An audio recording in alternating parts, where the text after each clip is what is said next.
ตัวนี้เป็นซ่าอีพอร์ซิไปเนาะซ่าตัวนี้หันเมื่อนั้นพอเราตัวนี้มันกินในผู้ชายผู้หญิงตัวนี้จะเป็นซ่าผู้หญิงเด้อเอ็นมาซ่าเสน่หาสำหรับผู้หญิงมาเจ็บท้องปวดท้องน้อยไม่ได้เจ็บเป็นตะเลือนสิเนาะตัวนี้มันจะมีอยู่15 ซอง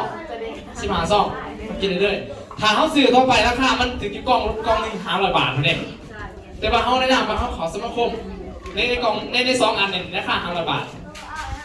มันจะมีอยู่15 ถุงแบบซ่าหน่อยจันเนี่ยประมาณนั้นแหละคล้ายๆมันซองมันมีอยู่15 ซองในนี่ตัวนี้มันสำหรับซ่าเนาะสบู่นี่มันมีสำหรับสบู่นี่จะได้อยู่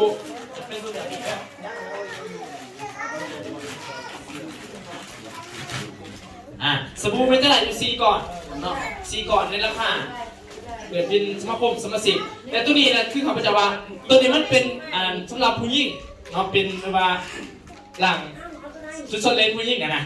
เขาใจอยู่นอกตัวเนาะเนี่ยสำหรับผู้หญิงแบบตัวขาวจะสิใส่ตัวนี้เด้อตัวสีแดงนี่ตัวนี้นี่ตัวสีนี่เนาะสำหรับสีนี่เป็นเขาใส่เวลาอาบน้ำก็ถูตัวเป็นตุ่มมักเป็นขั้นน้ำหลังนี่ตัวนี้เขาจะเป็นแบบเย็นๆหน่อยนึงส่วนตัวนี้จะใส่ซูหนาเนาะซูหนานี่ซูหนาผสมตัวนี้จะเป็นน้ำผึ้งสีเหลืองหอมๆด้วยใส่คู่กันแล้วล้างหนาเวลาอาบน้ำก็สิมีแต่เขาเลือกด้วยหรือว่าอยากได้วันนี้ใครอยากขามตำแหน่งเลยอันนี้สู้แบบใครว่าอยากเขาไปสู้อยากไล่เป็นตำแหน่งกันนี้เลยนี่เอาตำแหน่งสีเสือคือเขาสามารถซื้อผู้นำก็ได้เป็นสูตรนอนเป็นสูตรผู้นำก็ได้สำหรับทาเขาซื้อสูตรผู้นำเขาจะได้เดี๋ยวเรามีคะแนนในตัวเลยคะแนนคือผู้นำมันจะเป็นผู้นำแบบสูตรสีเนาะผู้นำเป็นเอายังไงถือก็มือนั่นเลยราคาบริษัทเลยมันจะเป็นสูตรเนาะผู้นำนี่มือนั้นเขาราคาเท่าไหร่เขามาหายราคาเท่าไหร่3 ล้าน 2นี่3 ตุกเนาะนี่เป็นสูตรมันนี่ลายยิมนี่ก็เป็นราคาสูตรมันมือนั้นราคาเท่าไหร่3 ล้านตัวเนาะหายไปแล้วเนาะแต่ว่าในหน้าบางข้อสิขอสมาคมในราคาถือขนาดนี้เลยแล้วสิไล่ไปเด้อแมนตัวนั้นเป็นนอกระบบตัวนั้นนี่ตัวรับสำหรับเขาอยากขอสมาคมโดยที่ว่ามีคะแนนในตัวเขาเลยจ้ะมีคะแนนก็คือเขาอยากเป็นตำแหน่งนี้ว่าจ้ะเป็นว่าตำแหน่งนิวสตาร์เนาะนี่ตำแหน่งนี้จะมีคะแนน200เนาะ250คะแนนตัวนี้มันในส่วนนี้มันจะถึงเนาะเขาจะขึ้นเขาอยากทำตำแหน่งสมาชิกเลยเนาะเป็นตำแหน่งนิวสตาร์สีเสือจะเป็นสีฟ้าแบบนั้นสำหรับตัวไหนวินาราคานี่ก็เป็นเอาราคาสมาชิกเลยเนาะ2,500 บาทแม่นบออาจารย์เพิ่งคิดอะไรเพิ่งในสุดนี่แล้วเกิดขึ้นราคาสมาชิกเลยตัวนี้2,500 บาทเนี่ยในสุดนี่เลยแม่นกระเทืออยู่ประมาณเท่าไหร่อันเป็นบาทเนี่ยเราเล่นกี่ห้อง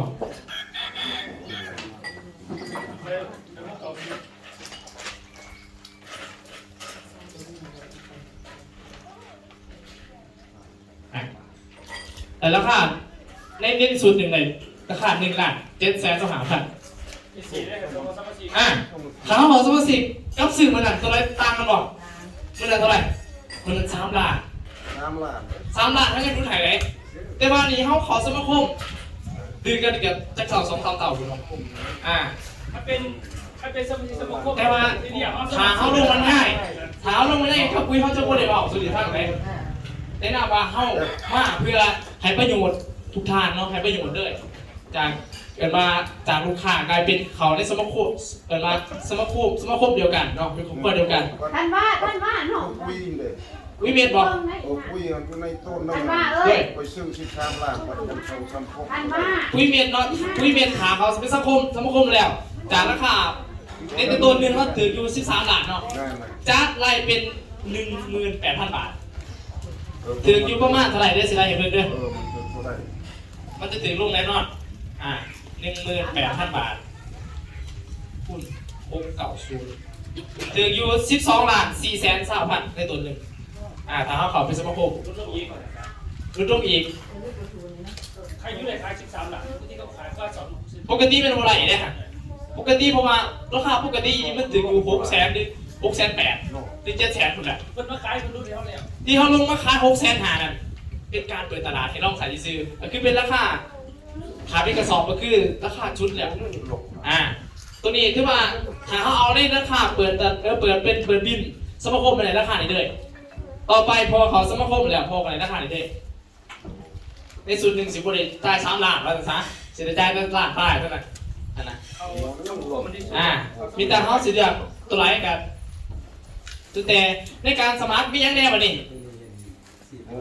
วินาเขาไปสีได้เลยเนาะสีเอาไปท่านในฟังของวิธีการใส่เนาะการสีบ่พี่ตาเลือกเอาเลยถ้าสีเอาแบบไหนเอาเป็นปุ้ยเม็ดบ่ปุ้ยเม็ดหาเป็น2 ตัว3 ตัวขึ้นไปเขาไปเดียวเนาะแล้วกับพิเศษเขาสิมีแล้วมีซีวีให้เลยแบบนี้หาสินค้าทั้งห้องแต่ปุ้ยเม็ดปุ้ยหน้าหาปุ้ยเม็ดกับสิมีซีวีให้เลยเนาะแต่เขาจะเอาเป็นเกียร์ไลท์กับแบบนั้นเลยเนาะจะเอาแบบเป็นกาแฟเป็นซ่าหรือว่าเป็นปุ้ยหน้าเรียกปุ้ยเม็ดกันสิตัวเป็นปุ้ยแล้วก็ตัวเป็นสบู่ครับซ่านี่เป็น500 บาทเนาะ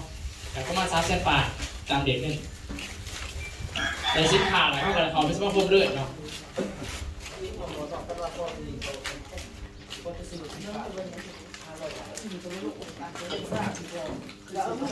สบู่บริษัทเขาเลยใส่แล้วเอามาใส่กัน500 บาทเป็นตู้เป็นบ้านหนึ่ง300,000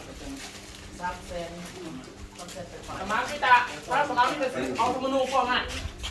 หลายถุงกินหมดเปลี่ยนข้อมูลมาในกว้างอย่างนี้สินค้าตัวนี้ไม่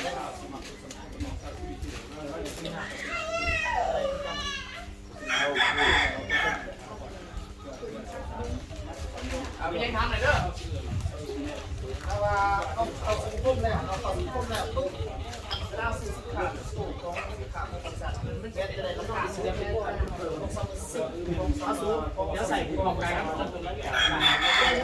พอสูงไปใส่ซุปโต้แล้วมาใส่แค่เท้า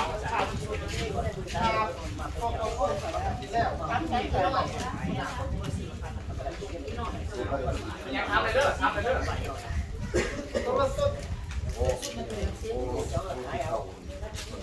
นั่นพอซื้อสินค้าตัวนี้เนาะ500 บาทรู้ไหมตัวน้องเล็กปีละ ตัวที่ผู้ใดแน่เลยตัวนั้นเลย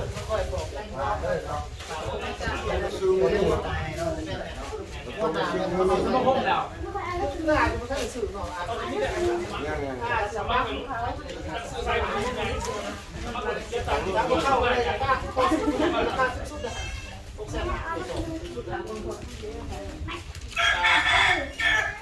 เยอะมากน้อยขอสาวค่ะ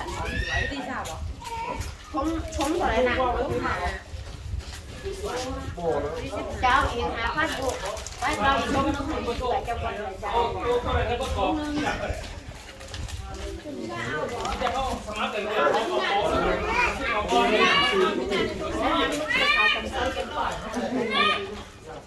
มือดี3,400มือดี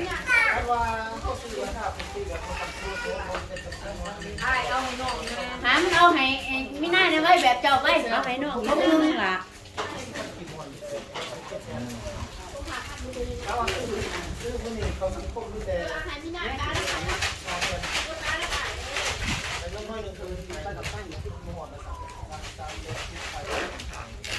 ดูรองรับเขามีคนไหนแล้วมาที่นี่แหละสิ่งไม่ได้เหมือนกัน3 ล้านถามว่าเอาแล้วเขาจะได้ล้านไม่ได้10 บาท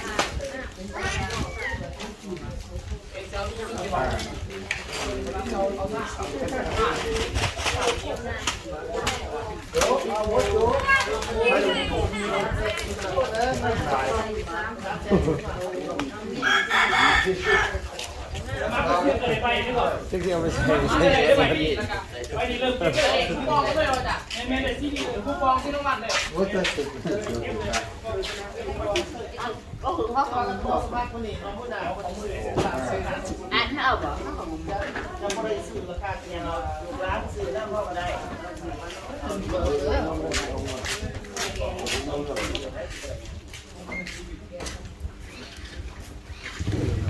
ใช้ขนมหนอกเลย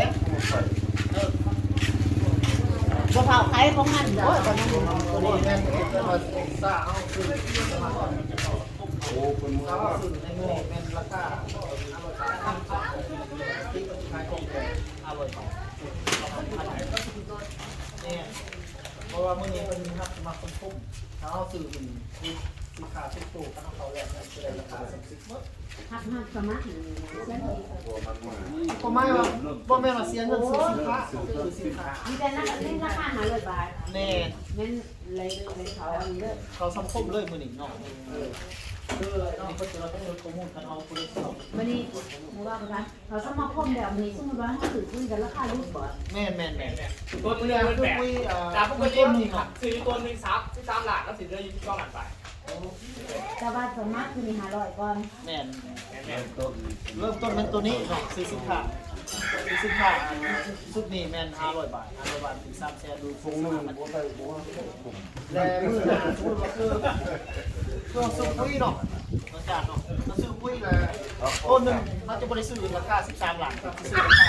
12หลัก4,300,000 จับคือนอก